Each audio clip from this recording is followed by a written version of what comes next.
business and build their team with contractors, interns, employees with a combination, right? A combination of team that they may have.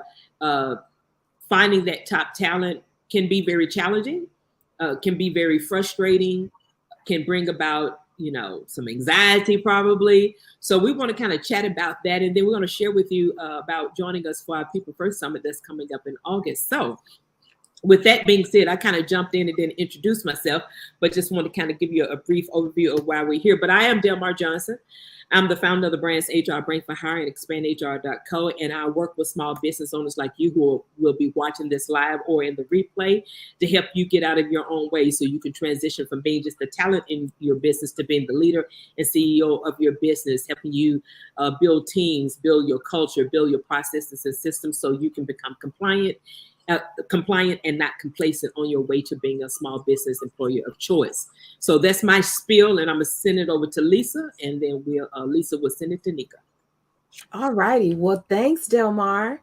I am delighted to be here. I'm Lisa Ely. I am your HR private strategist, where I lead the HR practice for the Purple Squirrel Group, and we help people scale, grow, and build teams for profit. And I'm just like delighted to be here. Like I'm tickled purple. Can I say that? We love purple. Right? Yes, because I just love being here. And one of the things I miss as a full-time entrepreneur is I miss being with other amazing HR people and connecting. And this has given me the opportunity to do that. So I am going to toss the ball over to Nanika so she can introduce herself. All right. Hey, everybody. Good evening. My name, as introduced, is Nanika Craigwell. I am one half of the founding team at Russell Craigwell Consulting. My partner, Letitia Russell, and I specialize in pretty much all things HR, particularly talent development and leadership development. You'll see I'm listed as an HR business partner because what we do is we come into your business, we get into the fiber, and we help you develop standard operating procedures from the HR lens. And so if you think you can run your business without people and without processes to help you grow, you are sadly mistaken. And so in partnership with these ladies, we are giving y'all all the expertise, right? We're giving you some of the secrets. We're pulling back the curtain. We got tech, we got team building, we got leadership development, coaching. We have it all. And so thank you for joining or watching the replay. And that's me. I'm Nika. Awesome. So, ladies, let's dive right into the conversation. We named this, Do You Struggle to Retain Top Talent? Who wants to kick it off about, what are some of the things that our listeners need to, our listeners, especially our small business owners that are out there and entrepreneurs, what are some of the things they need to take into consideration as they're going after top talent, key talent in their business to help them scale, to help them expand and grow to whatever size that they desire to grow, right? So let's talk about a few things around that we can share with them to give them food for thought of what they need to be thinking of. So I don't mind starting unless Lisa, you had something. Okay, well, I'll start us off. So there is an old adage, and it's what's in it for me. Right. Yeah. So when you are thinking about whether it's bringing on top talent or even retaining it, what do you offer? Right. What's your value proposition coming into your organization, or your business? What am I going to leave with? What am I departing with? What are you offering me that's going to enhance my life? That's what people are thinking about. And as a small business, you may be feeling like, wow, I don't know what I have to offer, but what you have is you have growth, right? You are saying to a person, and I say this all the time, you are communicating to an individual, you are my future. Help me build the future because you never know what it could be. I want your ideas. I want your personality. I want your expertise because you are here on the ground floor, the ground level as we build this thing up. That's for the person that you're going after. And for the person that's there, it's still, what do you offer? What makes you more attractive than the next employer? Are you rigid? Are you flexible? Do you not have a lot of money, but boy, the appreciation levels are high? Is the communication open? Do you really listen to people's ideas and implement them? What do you offer? A lot of people get tied to a dollar, but if you offered somebody a job and they accepted the job, they knew what they were getting into. It's all the other unknowns that cause them to walk out of the door. So again, like have this question in your mind.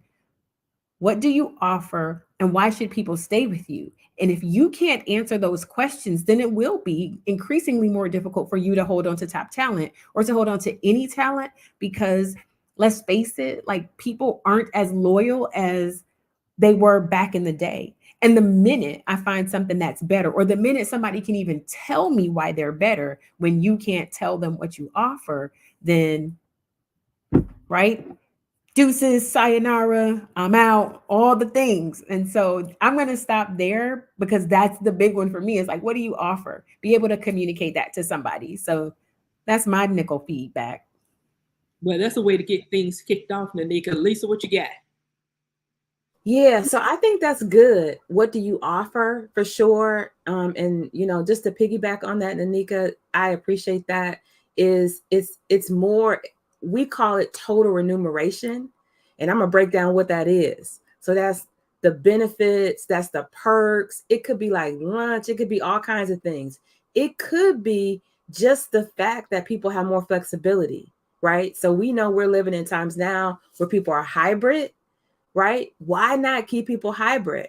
Why not keep people virtual and have a monthly meeting or a meeting every 2 weeks, right? So think about this. But also, I'm going to challenge you as CEOs and leaders of your businesses is to think back to the best boss you ever had.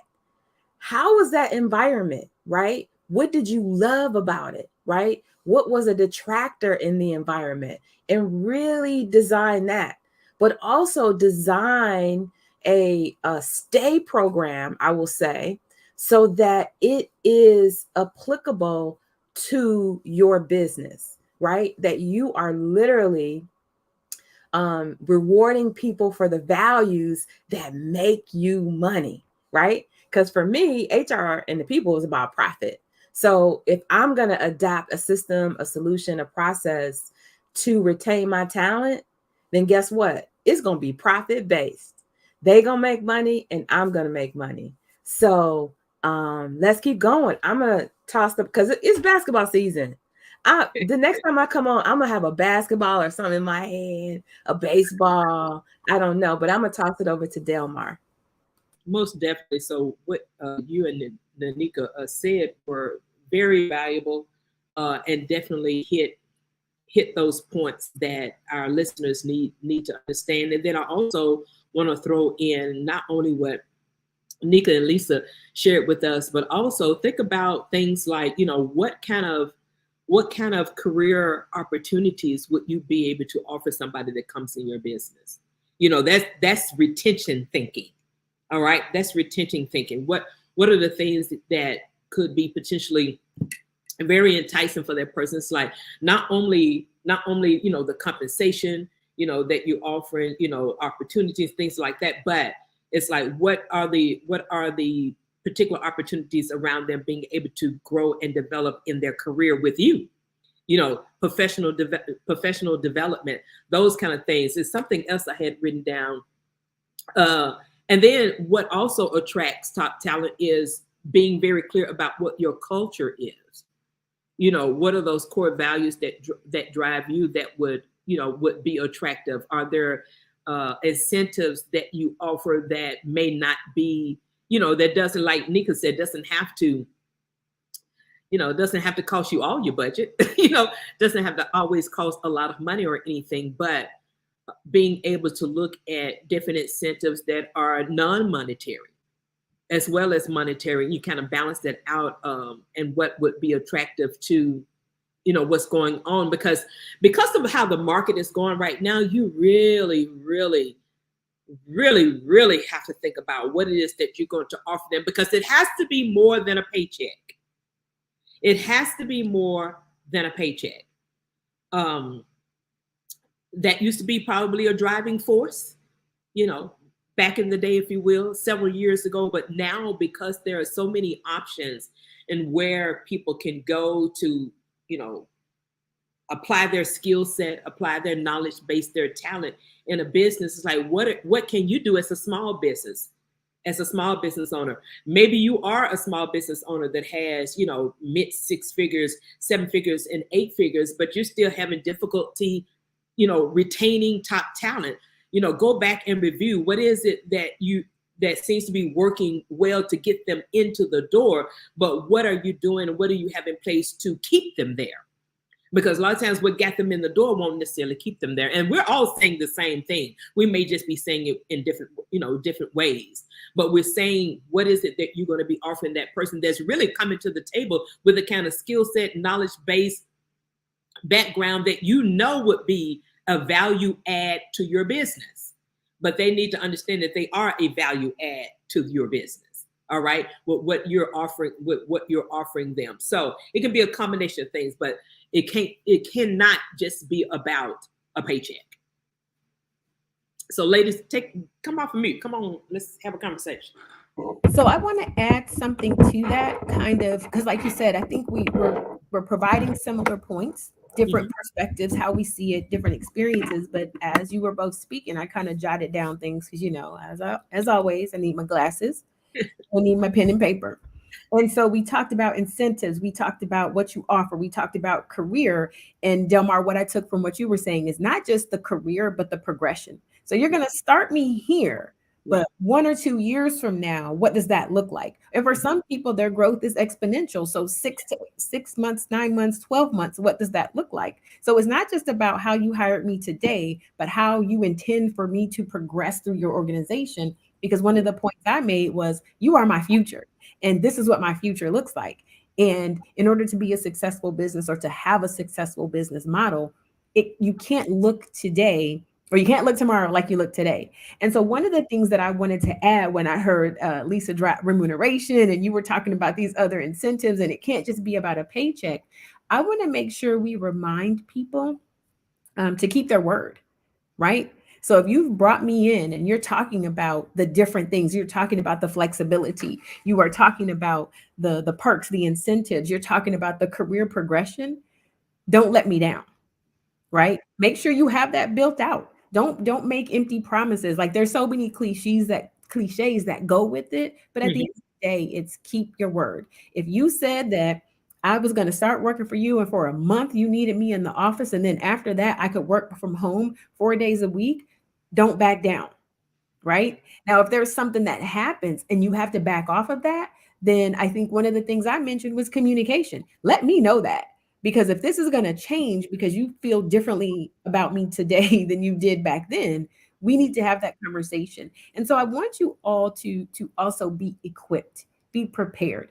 Don't overpromise, right? And then don't deliver, because it leaves a bad taste in people's mouths. And then when people are talking about what you have to offer, the answer for them becomes nothing. They told me I was going to get this. They told me that they were going to be flexible. They told me that in addition to my paycheck, I was going to get X, Y, and Z. And then here they are empty-handed. And now what they feel like is that you've wasted parts of their life when they were supposed to be your future. So what I want you to do is I want you to keep your word on all this goodness that we have advised you on. If you are not prepared to do it, don't. But then the shameless plug is, you need to get with somebody that you see here in this roundtable so that we can set you straight. And that's what I said before. Like, you can't start these businesses building out all these SOPs for the systems without thinking about the people that are supposed to help you run that business, right? So that's kind of how I wanted to stitch that all together, because you can have all that stuff, right? You can say that you have all of it and not be prepared to execute on it. And that's where people like us come in. And this is like a snippet of some of what we intend to talk about and teach more about when we have our summit.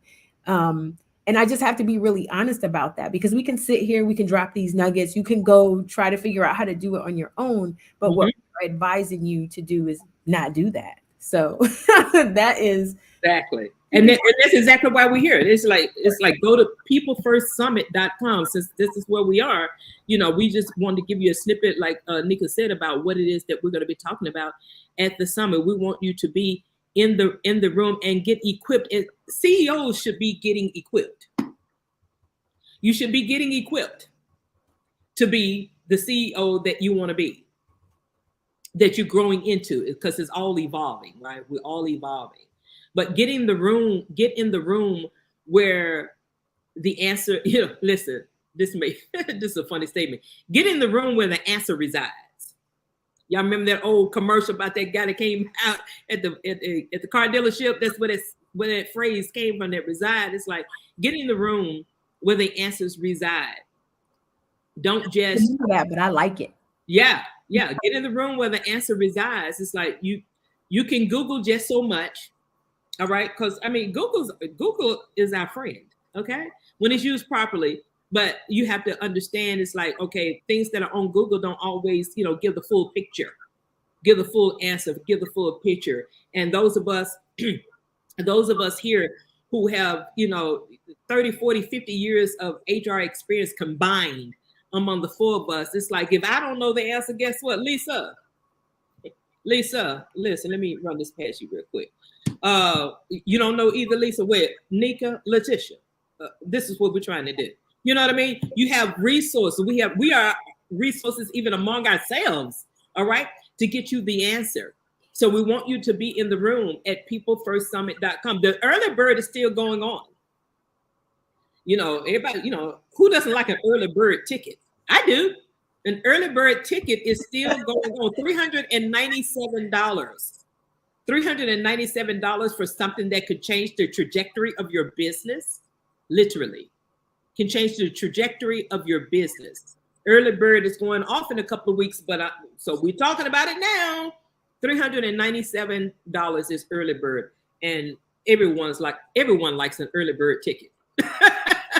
Everyone does. So it's time to get in on that, and it's time to actually put a stake in the ground in your small business, in your, whatever size business you have, especially if you already have a team. If you're looking to build a team and you want to structure it properly and get the insight and information that you need to actually do it as right as possible from the beginning, versus diving in and coming back with your hair on fire, calling one of us, said, "Oh no, Lisa, what's happening?" So I know I'm being funny about that, but that's real, because all of us have gotten those DMs. Hello. All of us have gotten those DMs, those SMSs, those SOSs. They're like, help me out. It's like, I should have called you first. Well, why didn't you? Why didn't you? But now, at the peoplefirstsummit.com, go there, register, take advantage of the early bird. We want to see you in the room. We are excited about this, because this, we know that people are going to be transformed by the information that we share with you all, and information that we get from you all as participants in the audience. You bring your knowledge base into the room as well, and we can have a dialogue about this. Yeah, no, I think you guys are amazing for sure. So again, I will tell you, every time I join, like, I have goosebumps. So today I was on a call and someone said this: you don't know anything if you don't know and take action. So it's right to do. You're going to get something out of it, but you fail to take action. So you don't know. You think you know, but you don't. And this is the thing. If I could share about an investment that I made. I know there are people out there that follow Russell Craigwell, that follow Delmar Johnson, that follow me, that have been following other HR people, and they're looking for a place to ask their question, but they're afraid to ask the question. They're afraid to schedule the call because they're like, the investment is steep. This is $397. So this is what I did once. I wanted to get a question answered from someone that I knew could answer my question. This one answer to the question, I made an investment of about the same amount, $397. And I was in the room. I raised my hand. I got my question answered. And that answer gave me a boost in my business, a boost that literally ended up giving me more profit in the bottom line. So there's somebody out there right now. You got a question that you've been holding on to, that you're afraid to ask, and you don't know where to go. And you're afraid even to schedule the appointment with someone that could give you the answer. Well, this is literally the answer to someone's prayer. This is the answer. This is a solution. PeopleFirstSummit.com. Because at the end of the day, we want to make sure that you are equipped as a business owner, as a CEO, to ascend and take your rightful place on the throne, right? To fulfill your purpose and to leave a destiny for those that are coming behind you. But you can't do it without the people. Yeah, you cannot. It doesn't work like that. It does not work like that. So, ladies, we usually wrap up around 20, 30 minutes. I think we like 30 minutes in talking about this and being able to share some insights and talk about people first summit. We're doing this every week, guys. We're doing this every week, coming in, talking about different pain points that have been brought to our attention by our fellow entrepreneurs and small business community. And we just want you to learn more about us. You know, that's one reason why we're doing this, so you know who's bringing this to you, and get to learn about us, get to learn about what we're about, our backgrounds, what we're going to be talking about at the People First Summit. And we're looking forward to you being in the room. Those who supposed to be in the room are going to be in the room. And we hope that those who are looking at us live, those who will come in the replay, remember to do #replay, will be part of those who will be in the room. We have some great things planned, and we're going to continue to share that out. And as you see us share our link out, we ask you to share it with those that are in your circle, those that you believe would benefit from being in the room, those that you know, your fellow entrepreneurs, your fellow small business friends, or people that you know are looking to start a business or have started a business and looking for some guidance. So we ask that you share the link that you see us sharing out. Lisa, so real quick, as we close this out, we want to give you a preview of what we're going to talk about next week. But okay, so I got a little bit of a brain fog. So somebody, right? What are we going to be sharing with the people next week? Next week on our list of a discussion is low employee engagement and motivation. But we have plenty to choose from. So if we decide to talk about ineffective or outdated HR strategies, difficulty creating a positive and inclusive work culture, lack of communications and collaboration, crippled at the thought of delegation. So we got plenty of topics that we can land on for the next several weeks. So, but we have next on our list low employee engagement and motivation. What do you do to motivate your employees? But we could switch the topic up. Who knows? That's good. I can't wait. And I know we are about to wrap up. If you didn't hear something in that rundown that you just got, let us know. Yeah. Because what I said before was we are experts in the field. So you can hit us with whatever. And I challenge you to do that. Hit us with whatever. If you didn't hear something that, sparked your interest, let us know what you need to learn about. We'll give you a little taste and then we'll move on. So I wanted to make sure I added that, ladies, just in case somebody was feeling frisky and wanted to challenge our level of expertise. So. Hey, Zakia, an old friend of mine just hopped in here. She's doing her thing in Louisiana. She used to be in the ATL back in the day. Hey, Zakia, we're about to wrap up, but thank you for saying hello. I saw a few people come on here live, but they didn't necessarily say hello. So I appreciate people who come by, do a drive-by, and say hello. I hope you're well, Zakia. Make sure that you tune in. We're going to be doing this every week up to our summit that we're talking about and launching August 4th and 5th. So we're excited about those of you all who will be joining us. Again, early bird ticket is up for grabs right now. So we, who doesn't love a early bird ticket, like I said earlier. So make sure you grab your seat and be in the room and get what you need as a small business leader, as an entrepreneur, as someone who's positioned yourself to be a CEO. Get in the room. It's in the room where the transformation happens. It's in the room where you get the information that you need. It's in the room that you get the information that fuels your business to continue looking for top talent, attracting top talent. If you're not in the room and you're on the sidelines, transformation doesn't happen. So be in the room. We want you there. As you can tell, we can have fun too now. We know HR is a heavy topic, but none of us, none of us are out here being boring, okay? None of us are out here being stiff-necked. We're just, we're just giving you the information, but then you also learn who we are, and our personalities and everything along the way when we do this as well. So we can be silly, we can be serious, we can be what we need to be in the time that we're operating. So we hope that you enjoy these weekly chats as much as we do, and I think that's all that I have. I can get on here and start rambling. I don't want to ramble, but I hope you all enjoyed this, who was able to join us live. Make sure you comment. Let us know that you were here live. If you're coming on replay, again, do #replay. We would love to know if there's some other topics, like Nika said, that rundown that I gave you. If there's some other topics that you would like to talk about that you didn't hear, send us a message to put it in the comments. We'll grab it and we'll add it to our list to talk about as we do our weekly roundtable lives here. All right. Usually it's always on a Wednesday at 6 p.m. Eastern Standard Time. Lisa and Nika, y'all have any last words? Nothing for me. I think you covered it. We appreciate folks, and I'll see you next week. See you next week. See you next week. Bye-bye.